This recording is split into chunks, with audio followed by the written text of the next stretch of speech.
On the morning of May 14, 1945, with perhaps relief in his heart, Johann Heinrich Dynamite Fiehler surfaced his U-boat and surrendered to American forces.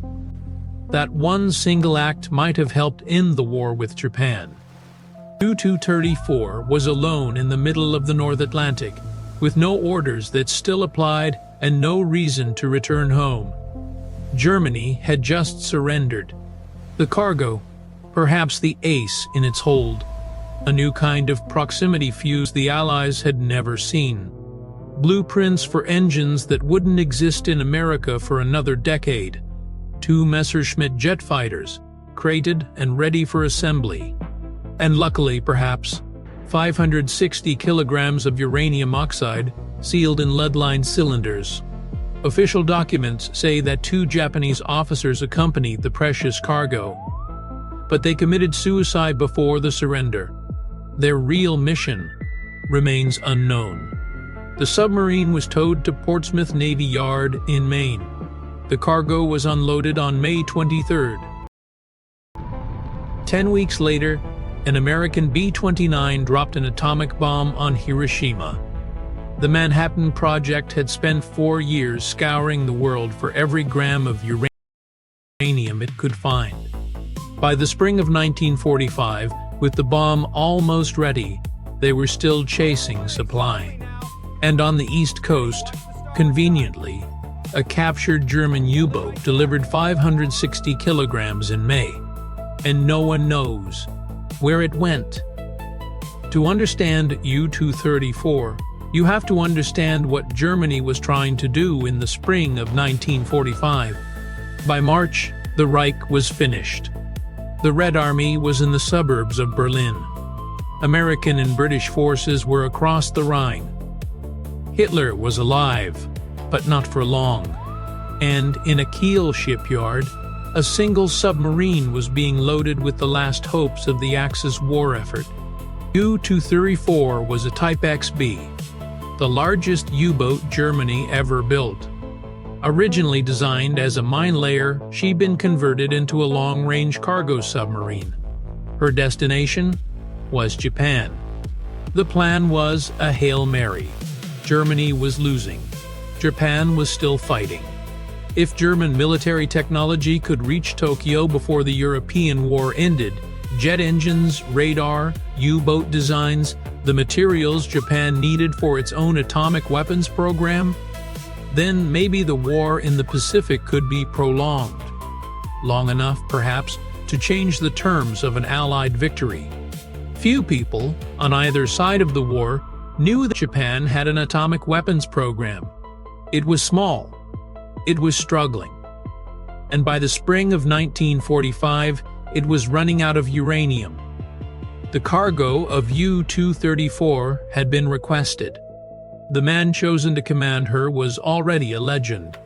3.5 years earlier, Johann Heinrich Fiehler had been the demolition officer aboard the German commerce raider Atlantis, a converted merchant ship that disguised herself as a freighter and sank 22 Allied vessels across 3 oceans before being caught and sunk herself in November 1941. Fiehler had survived. He'd made his way back to Germany on a chain of supply ships and submarines, taking months to get home. He was the man you sent when something needed to be either blown up or salvaged. Now he was that man again. U-234 left Kiel on March 25, 1945. 6 weeks later, while the submarine was still at sea, Hitler shot himself in a bunker in Berlin. 8 days after that, Germany surrendered. The radio signal reached U-234 on May 10. Fiehler called his officers together and showed them the message. The war was over. They had no country to deliver the cargo to. Fiehler made a decision. The Japanese officers refused to accept it. Lieutenant Commander Hideo Tominaga and Lieutenant Commander Genzo Shoji had boarded U-234 in Kiel in civilian clothes. Their presence had been classified. On the manifest, Tominaga was listed as a submarine designer, Shoji as an aircraft specialist. They had been in Germany since 1943, part of a broader Japanese military attaché mission whose full activities have never been reconstructed. When Feller announced he would surrender to the Americans, Tomonaga and Shoji asked him to continue to Tokyo. He refused. They asked to be put ashore in a neutral country. He refused that too. They understood. They went to their cabin. They wrote letters home. They burned papers. They took an overdose of luminol, a barbiturate the German crew had supplied for them. It took them 36 hours to die. The German crew buried them at sea on May 12 with full military honors. Their bodies went into the Atlantic with their swords, their letters home, and whatever final orders Tokyo had given them. Their real mission went into the ocean with them. The next morning, Feller had a choice. He could surrender to the British, who had a reputation for executing U-boat captains, or he could surrender to the Americans, who didn't. He chose the Americans. He sent a coded radio signal in the clear, broadcasting his position. The USS Sutton, a destroyer escort, intercepted him on May 14. When the Americans came aboard, they found the Japanese officers' personal effects in their cabin, neatly arranged, as if waiting to be collected. They found the cargo manifest, and in the holds they found the cylinders of uranium oxide. The lead cylinders were marked in Japanese characters with 2 letters, U-235. This is the detail that would later set off 75 years of speculation. U-234 was towed to Portsmouth Navy Yard. By the time she arrived on May 19, the United States Navy had figured out what they had. This was not a routine surrender. This was a scientific intelligence windfall and a political problem. Dr. Heinz Schlick, the German radar specialist on board, was taken into U.S. custody. He would later be brought to the United States under Operation Paperclip, the program that quietly imported hundreds of German scientists into American defense research. He worked at the U.S. Naval Ordnance Laboratory for the rest of his career. He died in California in 2006. The Me-216 jet components were shipped to Wright Field in Ohio. American engineers studied them. The first American jet fighter to enter mass production, the F-86 Sabre, would fly 4 years later. The proximity fuse went to the Naval Research Laboratory.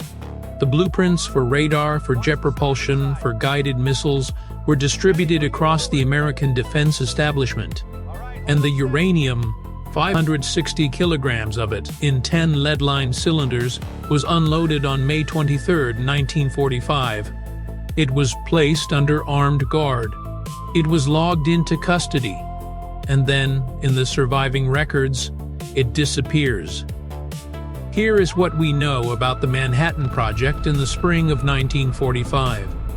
The bomb was almost ready. The plutonium device, Fat Man, would be tested at Trinity on July 16. The uranium device, Little Boy, was a different problem entirely. Plutonium could be manufactured in reactors. Uranium had to be enriched, atom by atom, from natural ore. Every gram of fissile U-235 was the product of an industrial process. The size of a small city. The Manhattan Project had been searching for uranium since 1942. Belgian Congo, Canada, Colorado, Czechoslovakia. General Leslie Groves, the project's military commander, had agents in neutral countries buying every available kilogram. By 1945, the supply was tight. The timeline was tighter. In May 1945, a captured German submarine delivered 560 kilograms of uranium oxide to Portsmouth Navy Yard. In August 1945, an atomic bomb made with enriched uranium was dropped on Hiroshima. Did some of the uranium that ended the war come from a Nazi submarine? In 1995, an independent researcher named Carter Heydrich traced the cargo through Oak Ridge production records. He concluded, yes. In 2000, the naval historian Joseph Mark Scalia worked through the same archives. He concluded, no. Other historians have weighed in on both sides. The Department of Energy has never released a complete chain of custody document for the U-234 cargo. The records that could settle the question, if they ever existed, have not been declassified. There is a photograph from May 23, 1945. It shows American sailors at Portsmouth Navy Yard lifting a lead cylinder out of the cargo hold of U-234 with a crane. A Navy officer is supervising. A clipboard is being filled out. The photograph exists. The clipboard does not. 80 years later, we don't know. We know that on a German submarine in the last weeks of the war, 2 Japanese officers chose death rather than be captured with what they were carrying. We know that what they were carrying arrived on the east coast of the United States 10 weeks before Hiroshima.